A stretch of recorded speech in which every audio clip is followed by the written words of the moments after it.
They say revenge is a dish best served cold, but mine came with a side of champagne and a boardroom full of sharks who didn't see me coming. 18 years ago, my father looked me dead in the eye and said I wasn't worthy of carrying the family name. Last week, he asked me to save it. The irony? I'd already signed the papers to destroy it. My name is Lola Westmore, though for the longest time, I wished it wasn't. Growing up in Bel Air, you'd think I had it made. The mansion with its infinity pool overlooking the city, the private schools where everyone's parents were either producers or plastic surgeons, the closet full of designer clothes I never asked for. But here's what they don't tell you about old money families in Los Angeles. The houses are big, but the love is microscopic. My father, Richard Westmore, built an empire in commercial real estate. Westmore Holdings owned half the skyscrapers downtown, and he made damn sure everyone knew it.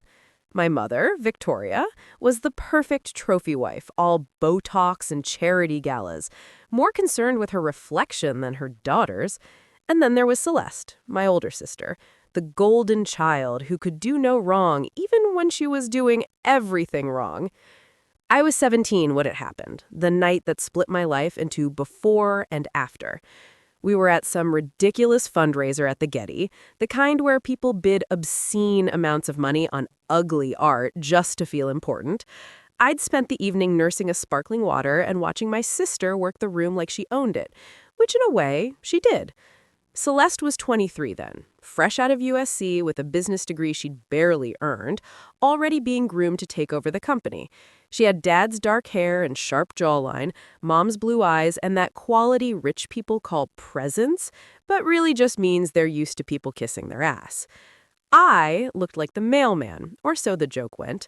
Mousy brown hair, green eyes, too tall and too awkward, always saying the wrong thing at the wrong time. That night, I made the mistake of being honest. Some hedge fund guy was bragging about a development deal, talking about displacing low-income families in Boyle Heights to build luxury condos, and I couldn't keep my mouth shut. I said it was predatory, that people like us were bleeding the city dry. You'd think I confessed to murder. The guy looked at me like I'd grown a second head, and my father? God, the look on his face. Pure disgust.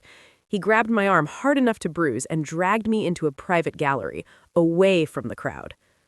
"What the hell is wrong with you?" he hissed, his breath reeking of scotch and entitlement. "Do you have any idea who that was? Jerry Bronstein manages $300 million in assets." "I don't care if he manages $1 trillion, I shot back, too young and too stupid to know when to shut up. "What he's doing is wrong." My father laughed, but there wasn't any humor in it. "You sound like one of those bleeding heart liberals they're churning out at that school. I knew sending you to Oakwood was a mistake. You're weak, Lola, just like your mother's sister. All ideals and no backbone." "At least I have ideals." That's when he slept me. Not hard enough to leave a mark that would show in photos, but hard enough that my cheeks stung and my eyes watered. My mother had appeared in the doorway, and for a second, I thought she might actually defend me. Instead, she looked away. "You're an embarrassment," my father said quietly, which somehow hurt worse than the slap. "Celeste understands how the world works. She's a Westmore through and through. But you're not cut out for this family. You're not worthy of the name." 3 weeks later, he made it official.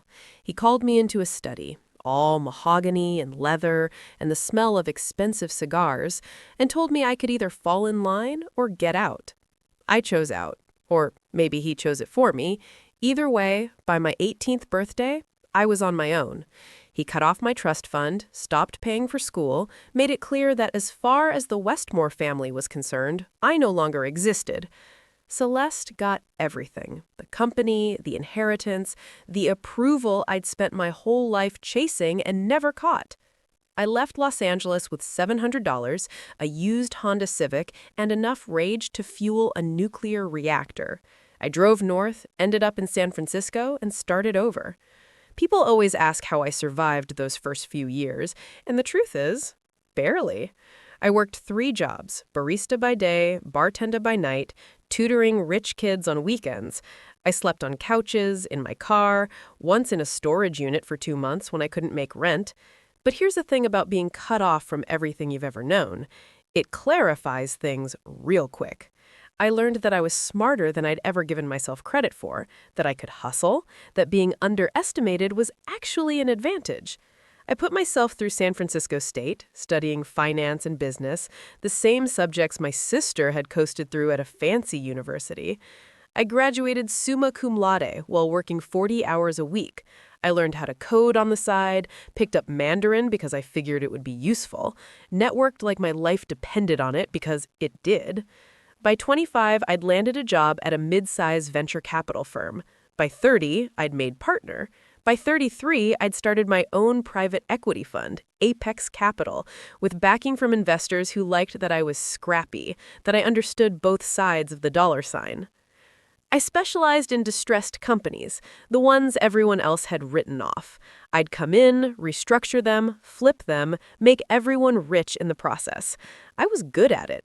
Better than good. I had a 92% success rate, and in Silicon Valley, that made me something close to a god.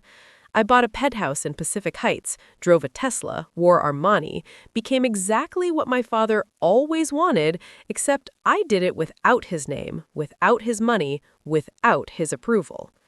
For 18 years, I didn't go back to Los Angeles. I didn't call, didn't write, didn't check the society pages to see what my family was up to. It was like I amputated a limb. Painful at first, but eventually you adjust to the phantom sensation.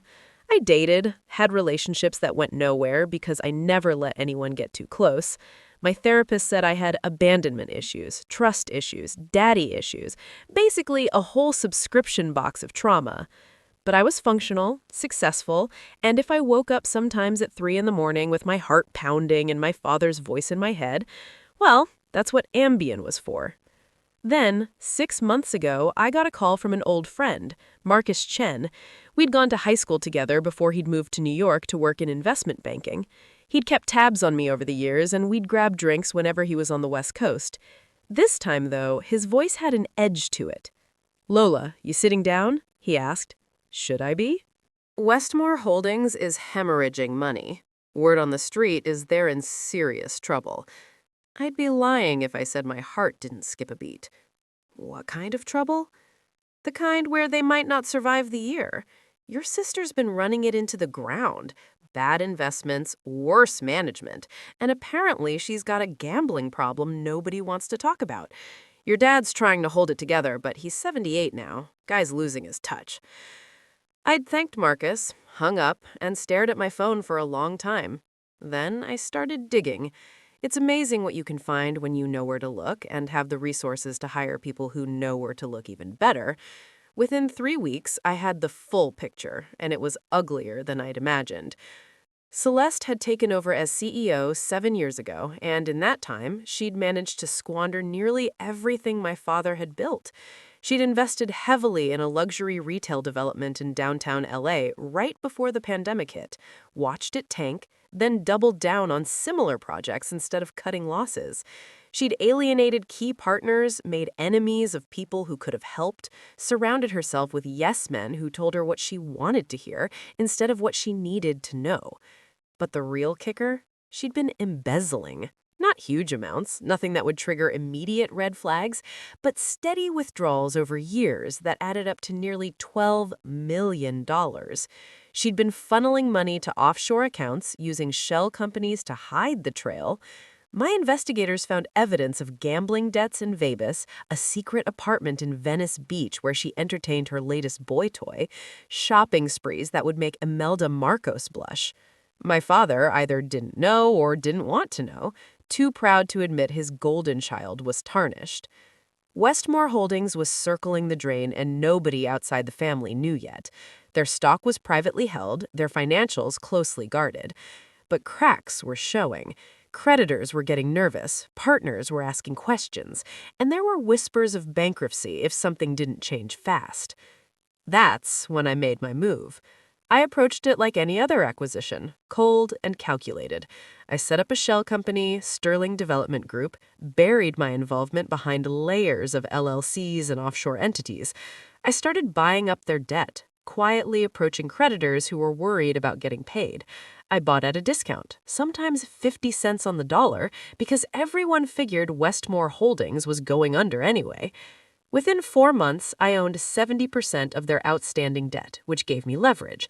If they defaulted, I could force them into bankruptcy, sell off the assets, destroy everything my father had built. But bankruptcy was too clean, too quick. I wanted them to see it coming. I wanted my father to know exactly who had bested him. I started shorting their partner companies, making strategic moves that destabilized their remaining deals.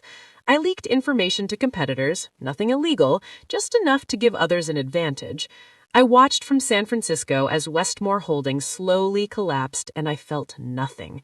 No guilt, no satisfaction, just cold determination.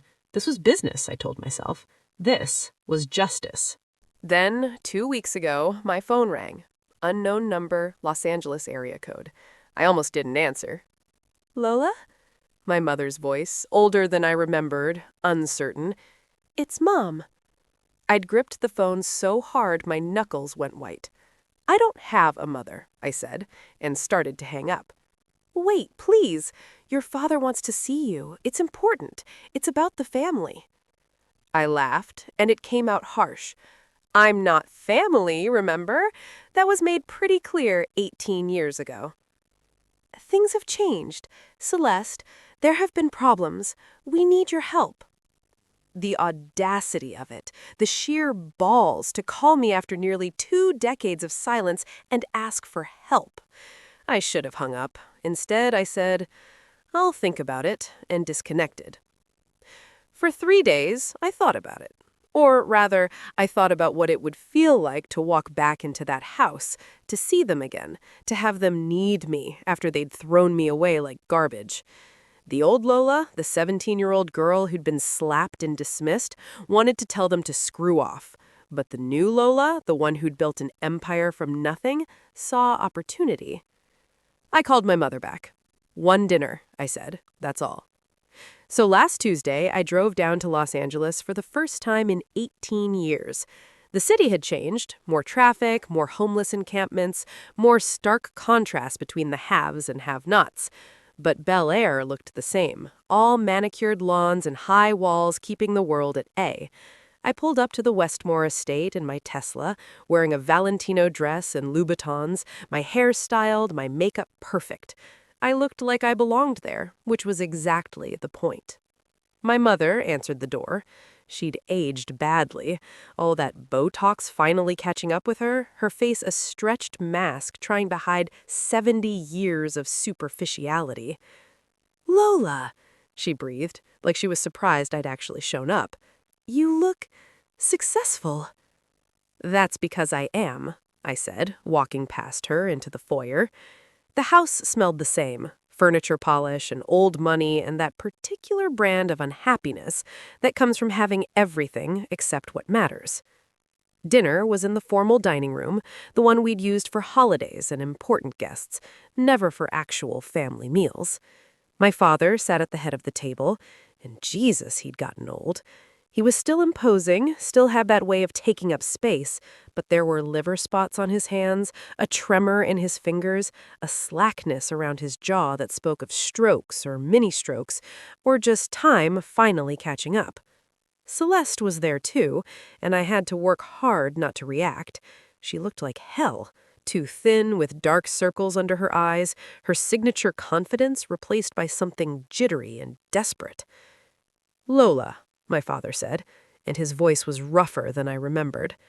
You came. I replied, taking the seat across from Celeste. A server I didn't recognize brought out the first course. Nobody spoke until she left. I'll get right to it, my father said. The company is in trouble. Serious trouble. There have been some challenges. I looked at my sister. She wouldn't meet my eyes. What kind of challenges? I asked, playing dumb. My father's jaw tightened. Bad investments. Market downturns, the usual challenges any company faces. Bullshit, I said pleasantly, taking a sip of water. You don't call your disowned daughter back after 18 years because of market downturns. What's really going on? Celeste finally looked up. We're going under, okay? Is that what you want to hear? Everything's falling apart and Dad's too proud to admit we need help. Not help, my father corrected sharply. Partnership. You've done well for yourself, Lola. We've been following your career. Apex Capital has an impressive track record. We thought perhaps you might be interested in consulting for us, helping us restructure. I set down my glass carefully. This was the moment I'd been waiting for, the moment I'd orchestrated, but it still felt surreal. You want me to help save Westmore Holdings? We'd compensate you, of course, my mother added quickly, and there could be equity involved, bringing you back into the family business properly. I looked at each of them in turn. My father, proud even in his desperation. My mother, still trying to smooth over everything with money and promises. Celeste, resentful and scared and so obviously in over her head. And I smiled. I'll need to see the books, I said. All of them. Complete transparency. No hiding anything. If I'm going to help, I need to know exactly what I'm dealing with. My father nodded. Of course, we can arrange that. We finished dinner making small talk that felt like chewing glass. I told them carefully edited stories about my success, leaving out the sleeping in cars part, the ramen for every meal part, the crying in bathroom stalls part. They pretended to be impressed, pretended we were a normal family catching up after too long apart. It was all performance, all bullshit, but I played my part. When I left, my father walked me to the door. For a second, I thought he might apologize, might acknowledge what he'd done to me. Instead, he said, I always knew you had it in you, Lola. You just needed the right motivation. I looked at him, this man who'd shaped my entire life by rejecting me, and felt nothing. Yeah, I guess being disowned really lights a fire under you. I drove back to San Francisco that night, my hands steady on the wheel, my mind racing. They had no idea. In my briefcase, I had the merger papers, the acquisition documents, everything I needed to take control of Westmore Holdings, not as a consultant, not as a returning daughter, but as the new owner. Because here's what they didn't know. All that debt I'd been buying up, it came due in 30 days. And when they couldn't pay, and they couldn't, I'd have the leverage to force a buyout at pennies on the dollar. The company my father had built, the empire he'd valued more than his own daughter, would become mine, not to save, to own. The next morning, I called my lawyers. I want things moved up to the timeline, I said. I want everything ready by end of week. You sure about this? My lead counsel asked. Once you pull the trigger, there's no going back. I thought about being 17 and having nowhere to go, about working 3 jobs while my sister partied her way through college, about every time someone asked about my family and I had to pretend I didn't have one. I thought about my father's hand across my face and his words, "You're not worthy," echoing through 18 years. I've never been more sure of anything in my life, I said. The thing about revenge is that it requires patience, something I'd learned the hard way during those years of sleeping in my car and eating day-old bagels from the coffee shop dumpster. You can't just blow everything up in one dramatic moment. That's how amateurs do it, how you end up with nothing but ashes and regret. No, real revenge is surgical. It's about setting up dominoes so perfectly that when they fall, the person never sees your hand behind it. They just watch their world collapse and wonder how they didn't see it coming. I spent the next 3 days holed up in my office, going over every detail with my legal team and my CFO, a brilliant woman named Sarah Kowalski, who'd been with me since the early days of Apex Capital. Sarah was the only person who knew the full scope of what I was planning, and even she thought I was playing with fire. Look, I get it, she said, leaning back in the leather chair across from my desk. Trust me, my dad was a piece of work too, but you're talking about destroying your own family. That's some Shakespearean shit, Lola. You sure you can live with it? I pulled up the financial analysis on my screen, showing her the trail of embezzlement Celeste had left. She stole $12 million and ran the company into the ground. My father enabled it because he couldn't admit his precious golden child was a disaster. They deserve what's coming. Maybe, Sarah said. But what happens after? You take over Westmore Holdings, everyone finds out you're Richard Westmore's estranged daughter because they will find out, and suddenly you're tabloid fodder. Is that really what you want? It was a fair question. I'd spent 18 years building my reputation on merit, on being the self-made woman who climbed her way up without connections or privilege. Revealing my connection to the Westmore family complicated that narrative. But the alternative, walking away and letting them find some other sucker to bail them out, was unacceptable. Let them talk, I said. The numbers speak for themselves. I turned a 7-figure investment into a 9-figure portfolio. Nobody can take that away from me. Sarah nodded slowly. All right, but for the record, this is crazy. Calculated crazy, but still crazy. She wasn't wrong. The plan was intricate, relying on perfect timing and the assumption that my family was too desperate and too proud to do proper due diligence. I'd created sterling development groups specifically to hide my involvement, but paper trails existed if you knew where to look. The key was moving fast enough that by the time they realized what was happening, it would be too late. On Thursday, I received the financial documents from Westmore Holdings. My mother had them couriered up to San Francisco in a locked briefcase like we were in some kind of corporate spy thriller. I spent 12 hours going through every page, every line item, every transaction. It was worse than I'd thought. Celeste hadn't just made bad investments, she'd been systematically looting the company for years. The retail development disaster was almost irrelevant compared to the internal rot. She'd put friends on the payroll for no-show jobs, approved massive bonuses for herself while cutting employee benefits, borrowed against properties at terrible rates to cover her gambling debts. My father had to know, had to have seen the warning signs, but he'd done nothing. His golden child could do no wrong, even as she burned down his legacy. I called my mother Friday morning.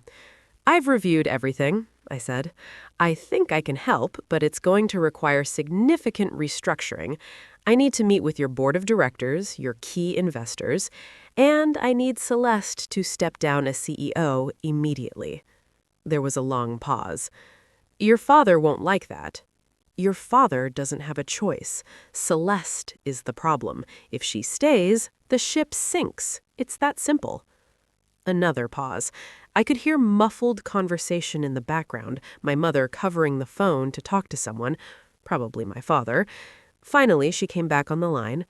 He wants to talk to you in person. Can you come down this weekend? No, I said. I'm busy. Monday works. It was a power play, making them wait, making them come to me on my timeline. The old Lola would have jumped at any chance for her father's attention. The new Lola knew that desperation was a tool, and right now, they were desperate.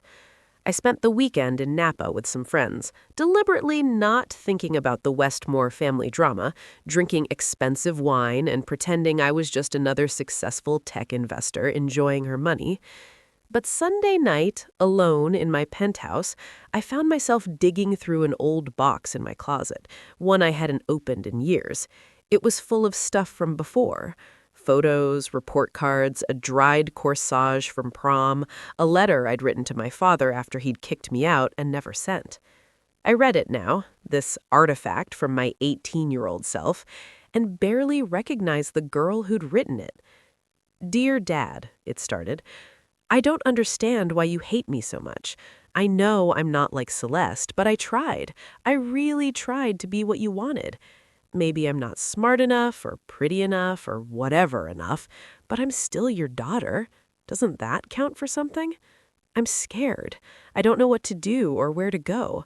Please, if you're reading this, please just tell me what I did wrong so I can fix it. I love you. Lola. I read it twice, then took it to the kitchen and burned it in the sink, watching the paper curl and blacken. That girl was gone. In her place was someone harder, sharper, someone who didn't beg for love because she'd learned love was worthless currency in a world that only respected power. Monday morning, I was back on the road to Los Angeles. This time, I brought Sarah with me. We'd arranged to meet at Westmore Holdings headquarters downtown, a gleaming 40-story tower that had my father's name on it in letters 10 feet tall. I'd never been inside. When I'd lived in LA, I'd been too young, and after I'd left, well, I'd had no reason to visit. The lobby was all marble and glass with a massive digital display showing stock tickers and news feeds. A security guard directed us to the executive elevators, and we rode up in silence, both of us in our corporate armor. Designer suits, expensive accessories, the kind of look that told people we were serious and not to be screwed with. My father's office took up half of the 40th floor. His assistant, a severe-looking woman in her 50s, showed us into a conference room where my father, Celeste, and 3 men I didn't recognize were already seated. My father stood when we entered, which surprised me. Old-school manners, even now. "Lola, thank you for coming." He gestured to the men. "This is our CFO, Robert Kim, our head of operations, David Brennan, and our chief counsel, James Holloway. Gentlemen, this is my daughter Lola and her associate." "Sarah Kowalski," Sarah said smoothly, shaking hands. "I'm Ms. Westmore's CFO." We sat. Celeste was staring at me with barely concealed hostility, her arms crossed, her whole body language screaming defensive. She looked worse than she had at dinner, like she hadn't slept in days. Good. I pulled out my tablet and brought up my presentation. Let's not waste time. Westmore Holdings is insolvent. You have approximately 45 days before your major creditors start calling in their debts, and when that happens, you'll be forced into bankruptcy. Your assets will be liquidated, your reputation destroyed, and whatever legacy you hoped to leave will be gone. My father's jaw tightened, but he nodded. We're aware of the timeline. Then you're also aware that you need a solution immediately. I've prepared a restructuring proposal that could work, but it requires major changes. I swiped through to the first slide. First, Celeste steps down as CEO. Immediately. She can keep a board seat if you want, but she cannot have operational control. Absolutely not, Celeste snapped. This is my company. It's Dad's company that you drove to the ground. Your tenure as CEO has been an unmitigated disaster. The numbers don't lie. I pulled up the financial analysis, highlighting the losses year over year since she'd taken over. 7 years ago, Westmore Holdings had a net worth of $2.1 billion. Today, it's worth maybe $300 million, and that's being generous. You've destroyed 90% of the company's value. There were market factors, Robert started. Bullshit, I said, using the same pleasant tone I'd used at dinner. Your competitors weathered the same markets and thrived. This wasn't bad luck. This was bad leadership. Celeste's face was red. Who the hell do you think you are coming in here after abandoning this family? I didn't abandon anyone, I said, my voice going cold. I was thrown out. There's a difference. And who I am is someone who's built a $3 billion portfolio from nothing. I'm someone who knows how to save companies like yours, so you can either shut up and listen, or you can watch everything collapse in the next month. Your choice. The room went silent. My father was looking at me with an expression I couldn't quite read. Surprise, maybe, or anger, or something else. Finally, he said, "Continue." I outlined the rest of the plan, divesting underperforming assets, renegotiating debt, bringing in new management, essentially gutting the company and rebuilding it from scratch. It was brutal, but necessary, and more importantly, it was all smoke and mirrors, because here's what they didn't know. While I was presenting this rescue plan, the debt I'd bought through Sterling Development Group was about to come due. They'd default, I'd call it in, and suddenly I'd have legal standing to force a buyout. The restructuring plan was never meant to be implemented. It was just theater, a way to keep them distracted while I moved the final pieces into place. We talked for 3 hours. Robert and David asked smart questions, clearly uncomfortable with the whole situation, but professional enough to do their jobs. James, the lawyer, was quiet. taking notes, probably already seeing the legal landmines ahead. Celeste sulked and objected at every turn, but my father overruled her each time. By the end, they'd agreed to my terms. Celeste would step down, I'd come on as an interim consultant, and we'd begin the restructuring process immediately. "There's one more thing," I said as we were wrapping up. "I need full access to everything. Bank accounts, contracts, internal communications. If I'm going to fix this, I can't have anyone hiding things from me." My father exchanged a glance with James. "Of course," he said. "Total transparency." Liar. I knew they were hiding things, specifically the extent of Celeste's embezzlement. They thought they could control the narrative, maybe pin some of it on subordinates or blame accounting errors. They didn't realize I already had investigators digging through everything, building a case that would not only destroy my sister, but implicate my father in the cover-up. After the meeting, my father asked me to stay behind. Sarah caught my eye. "You good?" And I nodded. She left with the others, leaving me alone with the man who'd thrown me away. "You've done well for yourself," he said, standing by the window, looking out over downtown LA. "I mean that. You've exceeded every expectation." "No thanks to you," I said. He turned, and for the first time, he looked his age. Old, tired, diminished. "I was too hard on you. I see that now. You were just a kid, and I expected you to think like an adult, to understand the way the world works.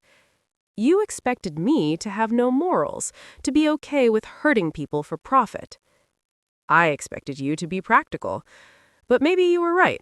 Maybe there's value in having a conscience." He moved to his desk, opened a drawer, pulled out a folder. "This is the updated will. I had it drawn up last week. If the company survives, you'll inherit equal shares with Celeste. I wanted you to know that. You're back in the family, Lola, for real this time." I took the folder, flipped through it, saw my name reinstated. 50% of whatever was left of Westmore Holdings, assuming there was anything left. It should have felt like victory, like vindication. Instead, it felt hollow. "Why now?" I asked. "Why after 18 years? He sat down heavily. "Because I'm dying. Pancreatic cancer, stage 4. I've got maybe 6 months, probably less. And I spent all this time building something, and I watched Celeste destroy it. And I realized I'd backed the wrong horse. You were always the smarter one, the stronger one. I just couldn't admit it."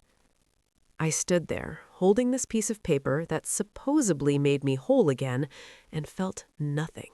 No satisfaction, no closure, not even anger. Just emptiness. "You're apologizing because you're dying and you need me to clean up the mess." "I'm apologizing because I was wrong," he said. "I know it doesn't fix anything. I know it's too late. But I am sorry, Lola, for what it's worth." I set the folder on his desk. "It's not worth much," I said, and walked out. In the elevator, my hands were shaking.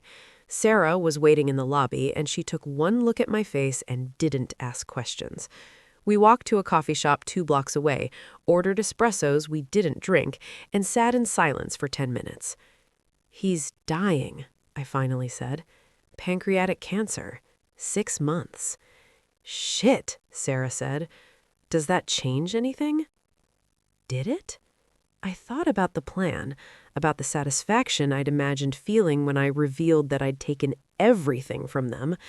But now my father would be dead before he saw the full extent of what I'd done. He'd die thinking I was there to save them, never knowing I'd orchestrated their destruction. "No," I said, "it doesn't change anything." The next 2 weeks were a blur. I officially came on as a consultant to Westmore Holdings, brought in a team from Apex Capital, started the public-facing restructuring process. Celeste fought me at every turn, undermining decisions, poisoning relationships with key partners, making my job as difficult as possible. We had screaming matches in conference rooms, her calling me every name in the book, me staying cold and professional because I knew it drove her crazy. My father tried to play peacemaker, but he was getting weaker, missing meetings, clearly in pain even though he tried to hide it. Meanwhile, behind the scenes, my lawyers were preparing the hammer blow. The debt I'd bought through Sterling Development Group came due in 3 days. Westmore Holdings couldn't pay. I'd made sure of that by freezing their credit lines and blocking refinancing attempts. When they defaulted, I'd have the legal right to force them into bankruptcy or a buyout. The merger papers were ready, the acquisition price calculated down to the dollar. In 72 hours, I'd own everything. I was in my hotel room going over the final documents one more time when my phone rang. Unknown number again. I almost ignored it, but something made me answer. "Lola?" A woman's voice. Young, scared. It's me. It's Amanda. Amanda, my sister's daughter, my niece, who I'd never met. She was 16 now, had been born a year after I'd been kicked out. I'd seen pictures on social media before I'd blocked the whole family. A pretty kid with Celeste's dark hair and a smile that looked genuine, unlike her mother's. "How did you get this number?" I asked. "I found it in Grandpa's office. I'm sorry to bother you. I don't know who else to call. It's my mom. She's really messed up right now." I sat up straighter. "What do you mean messed up?" "She's been drinking, like a lot, and she's saying crazy stuff about you, about the company. She's talking about hurting herself. I'm scared." And just like that, the whole plan shifted. Because however much I hated my sister, however much I wanted to destroy her, I wasn't going to be responsible for her daughter finding her mother dead. That wasn't justice. That was just cruel. "Where are you?" I asked. "At home, the house in Pacific Palisades. Dad's in Tokyo on business, and Grandma and Grandpa don't know how bad it is." "I'll be there in 30 minutes, I said. "Stay on the line with me, okay? Don't let your mom do anything stupid." I grabbed my keys and ran. The drive to Pacific Palisades was a nightmare of traffic and panic. Amanda stayed on the phone the whole time, her voice small and terrified. She was hiding in her room while her mother raged downstairs, breaking things, screaming about betrayal and failure. By the time I pulled up to the house, a massive, modern thing, all glass and steel, overlooking the ocean, I could hear the chaos from outside. Amanda opened the door, tears streaming down her face.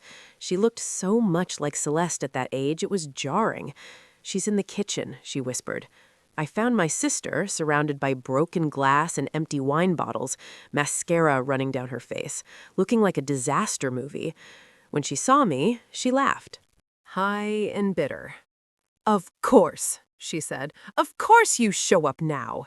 Come to watch me fall apart. Come to gloat." "Your daughter called me because she's terrified," I said. "What the hell are you doing?" "What am I doing? What am I doing?" She threw a bottle at the wall, and I flinched. "I'm watching everything I worked for turn to shit because Daddy's little prodigal daughter came back to show everyone how much better she is. You always had to be special, didn't you? Always had to make me look bad." "You made yourself look bad," I said. "You embezzled $12 million and drove the company into bankruptcy. That's not on me." Her face went white. "How do you—" "I know everything, Celeste. The offshore accounts, the shell companies, all of it. I've known for months." She sank into a chair, suddenly deflated. "Then why haven't you told anyone?" Good question. I looked at this woman who'd had everything I'd ever wanted handed to her and somehow managed to destroy it all, and I realized I didn't hate her anymore. I just felt tired. "Because you're already destroying yourself," I said. "You don't need my help." We sat there in that wreck of a kitchen while Amanda called her dad and my parents.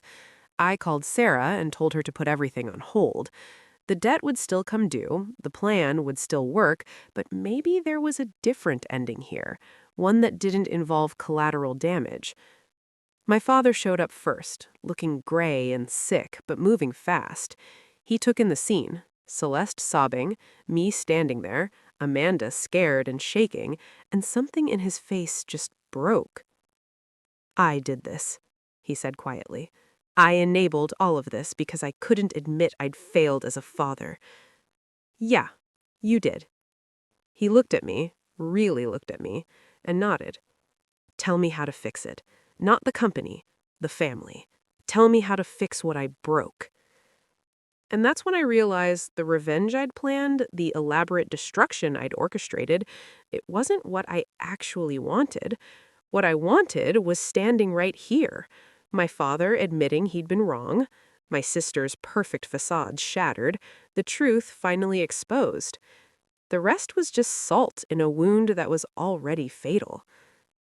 I'll tell you tomorrow, I said. But first, Celeste needs help. Real help. Not a PR cleanup, not a cover-up. Treatment. My mother arrived, took charge of Celeste and Amanda, got them both upstairs and calmed down. My father and I stood in his study an hour later, the same room where he'd disowned me 18 years ago, and I laid it all out. What I'd done, what I'd planned, the debt coming due in 48 hours.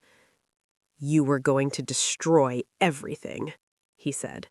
Yes. Do I deserve it? I thought about that.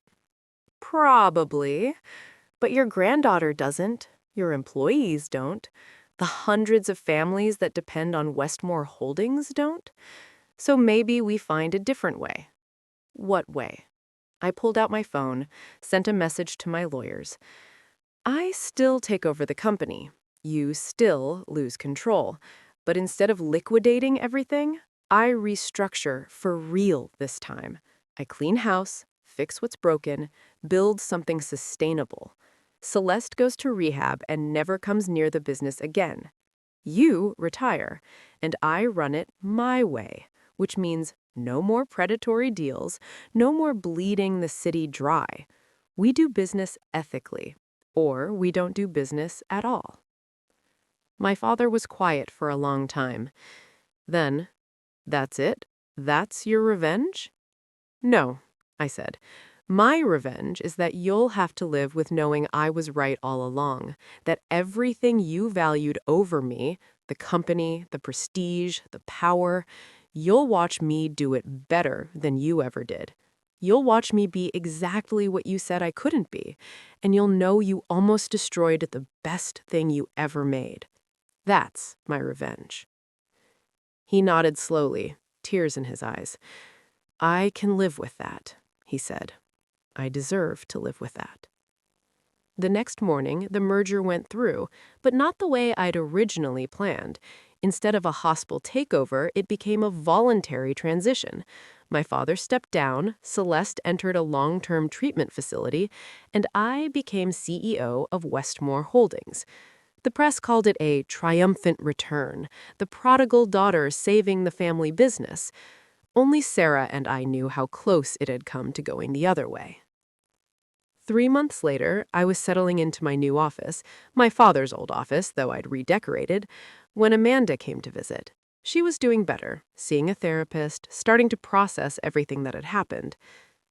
"Can I ask you something?" she said, sitting across from my desk. "Sure." "Why did you really come back? Was it just about revenge?"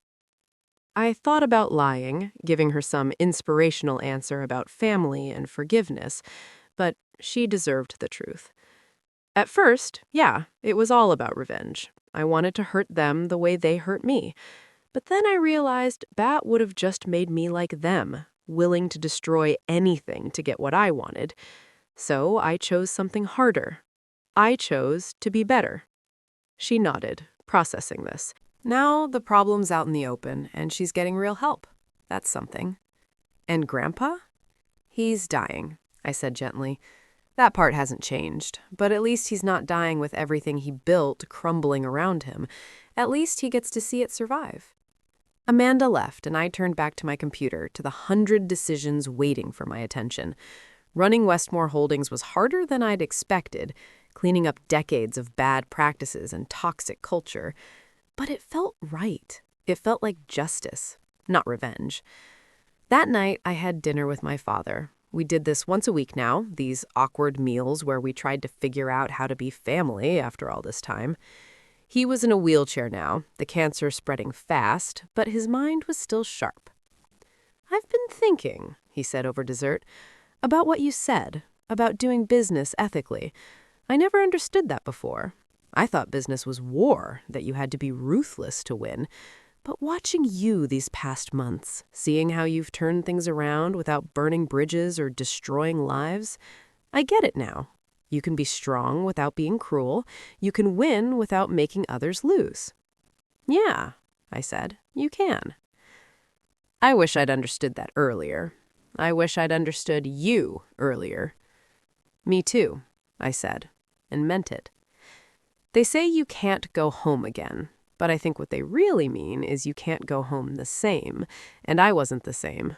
The girl who'd left Los Angeles with $700 and a broken heart was gone, replaced by a woman who'd learned that surviving is just the beginning. The real work is figuring out what to do with the life you've saved. Turns out, building an empire is easier than building a family. Who knew? It had been 6 months since I'd taken over Westmore Holdings, and the company was finally stabilizing. We'd divested the toxic assets, renegotiated debt on better terms, brought in new leadership across the board.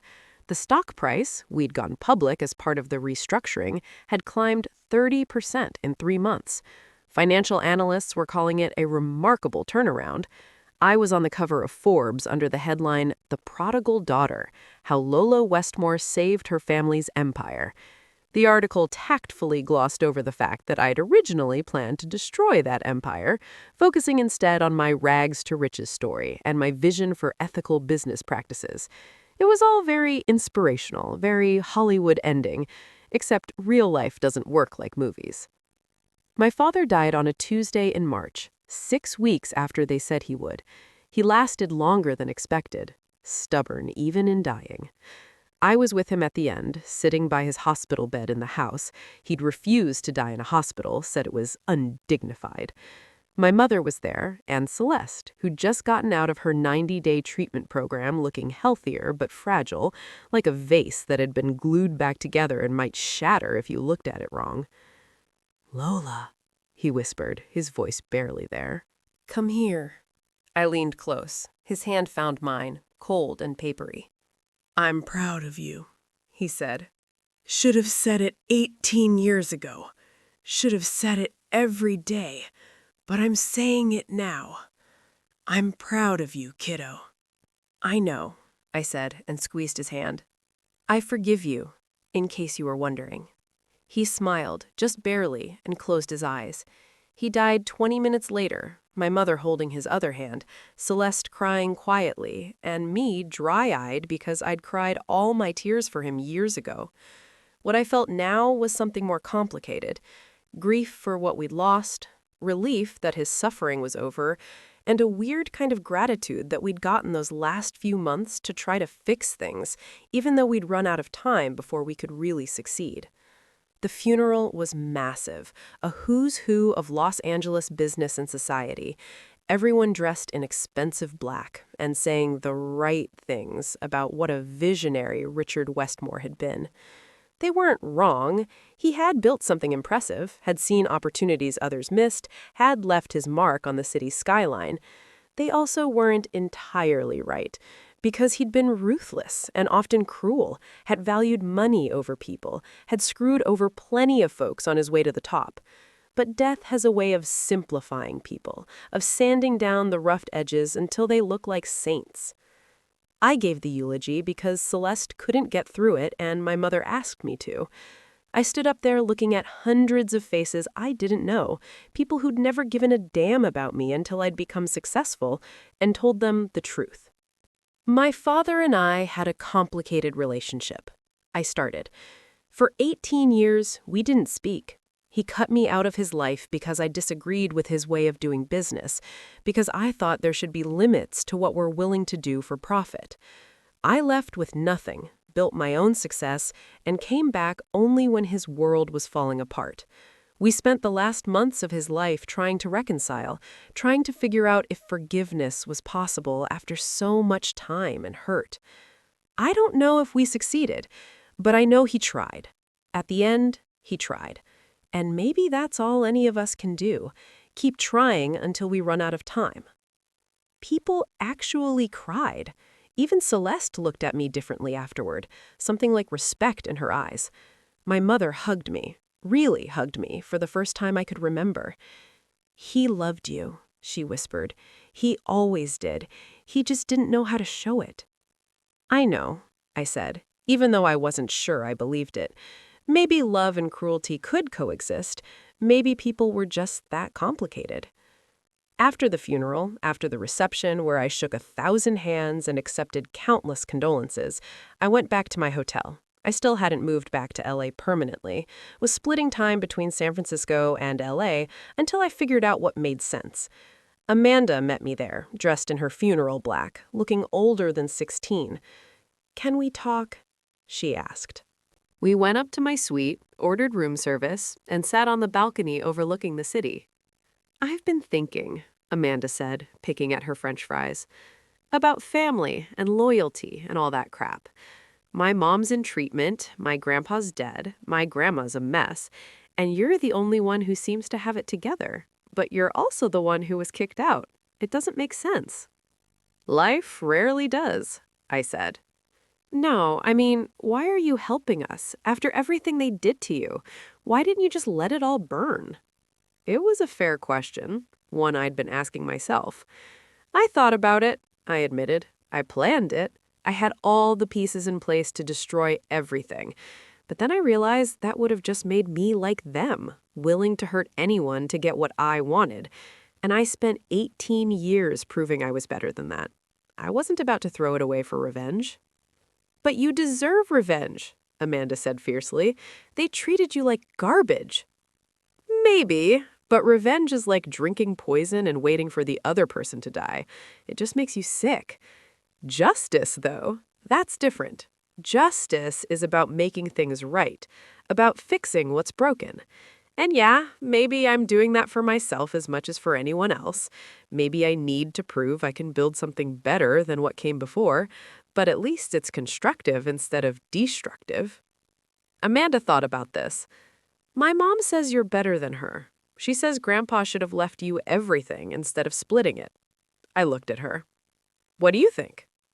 "I think it's not a competition. I think you're both messed up in different ways, and maybe that's okay. Maybe families are just messy." "Smart kid. Your mom's going to be okay," I said. "It'll take time, but she's strong. She just forgot that for a while."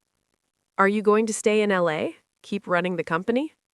"I think so. It feels right, you know? Like I spent all this time running away and now I'm finally ready to face it." "Good," Amanda said, "because somebody needs to show me how to not screw up my life when I'm older, and my mom's not exactly a role model right now." I laughed, surprised. "Fair enough, but I'm not exactly perfect either." "Nobody is. But you're here. That counts for something." The next few months were about rebuilding in ways that had nothing to do with balance sheets or corporate structures. Celeste and I started having weekly dinners. Awkward at first, full of long silences and careful conversation. Slowly, we started to actually talk about our childhoods, about my father, about the resentments and jealousies that had poisoned our relationship for years. "I hated you," she admitted one night over sushi at some trendy place in West Hollywood. "I hated how easy things came to you, how smart you were. Dad always said I had to work twice as hard because I didn't have your natural ability. It made me feel like I was never good enough." "Are you kidding?" I said. "You were the golden child. You could do no wrong. I was the one who was never good enough." "That's not how I saw it. I saw Dad looking at you like you were special, like you had something I didn't. And when he kicked you out, I was relieved. Finally, I didn't have to compete with you anymore. But then I realized I didn't know how to succeed without you there to measure myself against. I just started failing, and I didn't know how to stop." It was the most honest conversation we'd ever had. I reached across the table and took her hand. "We were both screwed up by him," I said. "In different ways, but screwed up nonetheless. But we don't have to keep letting that define us." "How do you stop?" she asked. "How do you stop hearing his voice in your head telling you you're not enough?" "You replace it with your own voice," I said. "You decide what enough means, and you keep reminding yourself until it sticks." My mother was the hardest to deal with. She'd spent so long being the perfect socialite, the woman who smoothed over everything with good manners and generous donations, that she didn't know how to be real. But my father's death had cracked something open in her. "I should have protected you," she said one afternoon when I stopped by the house. She was in the garden, the one place she seemed to find peace. "When he slapped you, when he kicked you out, I should have stood up for you. I told myself I was choosing my marriage, but really I was just choosing the easy path. I was a coward." "Yeah, you were." She flinched, but nodded. "I can't fix it, I know that, but I want you to know I see it now. I see what I did, what I allowed, and I'm sorry." "Okay," I said. It wasn't forgiveness, not quite, but it was acknowledgement. Sometimes that's all you get. At Westmore Holdings, the changes I'd implemented were starting to show real results. We'd pivoted from predatory development to what I called community-first building, working with neighborhoods instead of against them, creating mixed-income housing, preserving affordable units, actually giving a damn about the people who lived in the buildings we constructed. It was less profitable in the short term, but more sustainable in the long run, and it felt good. It felt like doing something that mattered instead of just making money. I brought in new blood, young executives who shared my vision, diversified the board, implemented transparent accounting practices, and started a foundation that funded housing initiatives in underserved communities. The old guard hated it, called me a bleeding heart liberal, said I was running the company into the ground with my idealistic nonsense. But the numbers told a different story. Revenue was up, employee satisfaction was up, and our reputation had shifted from cutthroat developers to innovative urban planners. We were getting press coverage, awards, recognition as a model for how corporations could do well by doing good. It was during a TED Talk. Yeah, I did a TED Talk, which felt surreal, that I really crystallized what I'd learned. I stood on that stage in front of 2,000 people and told them about being disowned, about planning revenge, about choosing something better. "There's this narrative in business," I said, "that says you have to be ruthless to succeed, that compassion is weakness, that ethics are obstacles, that the only thing that matters is the bottom line." My father believed that. For most of my life, I rejected it. But here's what I learned. You can be both strong and ethical. You can make money without making enemies. You can build an empire without destroying lives. It's harder, it takes longer, it requires you to actually care about the people affected by your decisions, but it's possible. And more than that, it's necessary, because a world where we only value profit is a world where we all lose. The applause was thunderous. After, hundreds of people came up wanting to know more, wanting advice, wanting to collaborate. I exchanged cards, made connections, planted seeds for future projects. Sarah, who'd been watching from backstage, shook her head in amazement. "You just became the face of conscious capitalism," she said. "How does it feel?" "Weird," I admitted, "but good. Like maybe all the crap I went through actually meant something." "It did," she said. "You took your pain and turned it into purpose. That's pretty badass." A week later, I was back in LA in my new office. I'd bought a place in Santa Monica, close to the beach, somewhere with good energy, when Amanda showed up unannounced. "I need advice," she said, flopping into a chair with the dramatic flair only teenagers can manage. "About?" "College. Everyone says I should apply to business schools, follow in the family footsteps, but I don't want to. I want to study environmental science, work on climate change solutions. Mom thinks it's impractical." I leaned back, studying her. She looked so much like Celeste, but her eyes were different, clearer, more determined. "What do you think?" "I think business is boring and the planet's dying, and if I'm going to spend my life working, it wants to matter." I smiled. "Then do that. Study environmental science. Change the world. The business stuff you can learn later if you need it. But passion, you can't learn that. You either have it or you don't." "But what if I fail? What if it's too hard?" "Then you fail and you try again. But at least you'll have tried something you cared about instead of spending your life doing something safe that makes you miserable. Trust me on this. The only real failure is not trying at all." She grinned. Grandpa would have hated that advice. "Yeah," I said, "he would have. But he was wrong about a lot of things." That evening, I drove to the cemetery where my father was buried. I hadn't been back since the funeral, hadn't seen the point. But something made me go now, made me stand in front of his grave as the sun set over Los Angeles, the city spread out below like a carpet of lights. "Hey, Dad," I said to the headstone. "I thought you'd want to know. The company's doing great.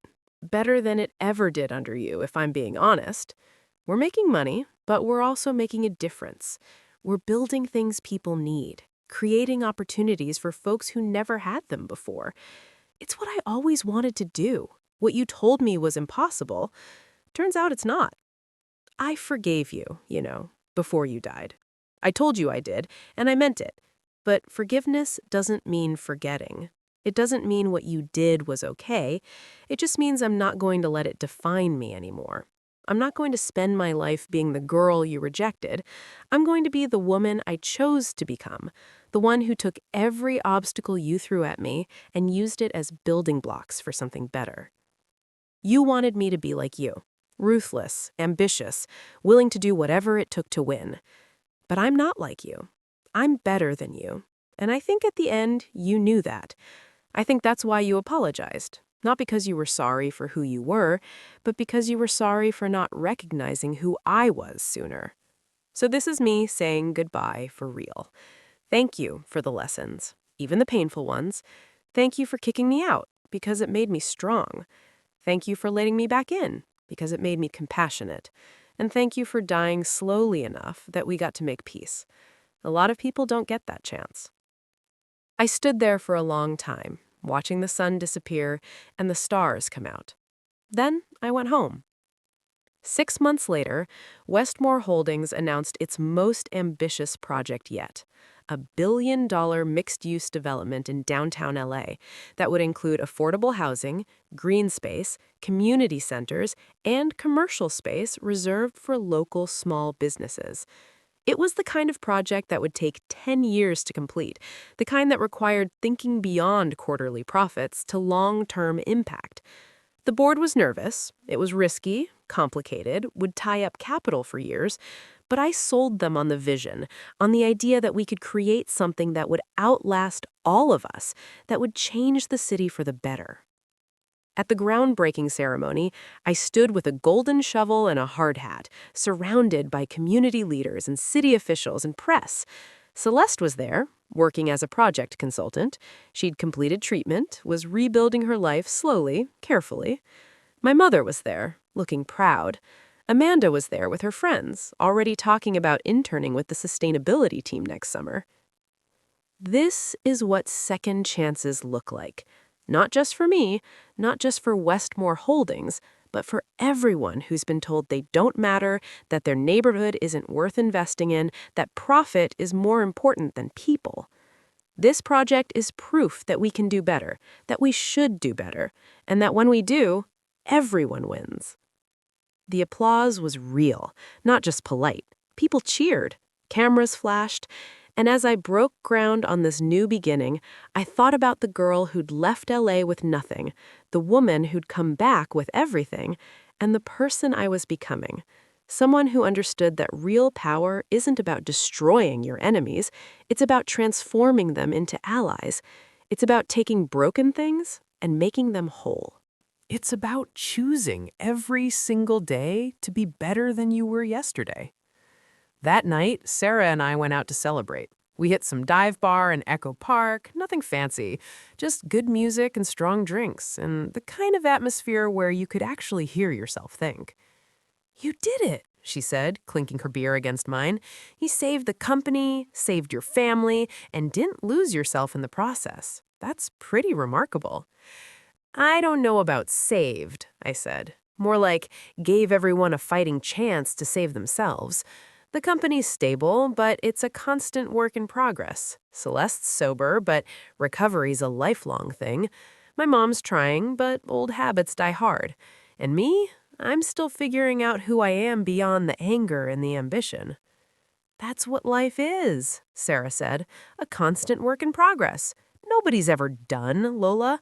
We're all just doing our best with what we've got. When did you get so wise? I've always been wise. You were just busy plotting revenge to notice. We laughed, and it felt good. Easy, like maybe I could finally exhale after holding my breath for 18 years. Later, walking back to my car, I got a text from Amanda. Just got accepted to Berkeley's environmental science program.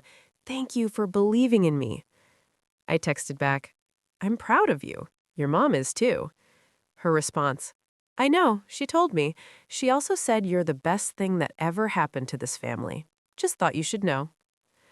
I stood there on the street, reading those words over and over, feeling something crack open in my chest. Not pain this time, something else, something that felt like healing. 3 months later, I was packing up my San Francisco apartment, finally making the move to LA permanent. I found that old box again, the one with mementos from before. The letter I'd burned was gone, but there were other things. Photos of my father when he was younger, smiling in a way I'd never seen him smile in person. Pictures of me and Celeste as kids, before everything went wrong. Our arms around each other, genuine affection on our faces. I kept the photos, packed them carefully, not because I wanted to live in the past, but because I wanted to remember that once, before the damage and the hurt and the long years of silence, we'd been a family. Imperfect, complicated, but real. And maybe we could be that again. Different, but real. The moral of the story isn't that revenge is wrong, or that family always comes first, or that forgiveness heals all wounds. Life isn't that simple. The moral is that you get to choose what you do with your pain. You can let it make you bitter, hard, cruel, turn you into the thing you hate. Or you can let it make you better, stronger, more compassionate. You can use it as an excuse to destroy or as motivation to build. I chose to build. Not because I'm a saint, or because I'm weak, or because I didn't have every right to burn it all down, but because I'd already spent 18 years living with the weight of what my father had done to me. I didn't need to add the weight of what I might do to others. So I built. I'm still building. Some days it's hard. Some days I want to quit. Some days I remember how satisfying it would have felt to watch them all suffer. But then I remember that suffering doesn't actually fill the hole inside you. Achievement does. Purpose does. Becoming the person you wish you'd had when you needed someone most, that does. And if 18-year-old Lola could see me now, standing in my corner office overlooking the city that rejected me, running the company that was supposed to be my revenge, using my power to lift people up instead of tear them down, I think she'd be proud. I think she'd be grateful that I fought for her, that I didn't let them break her, that I turned her anger into something productive. I think she'd say, I did good. And that, at the end of the day, is the only approval that matters.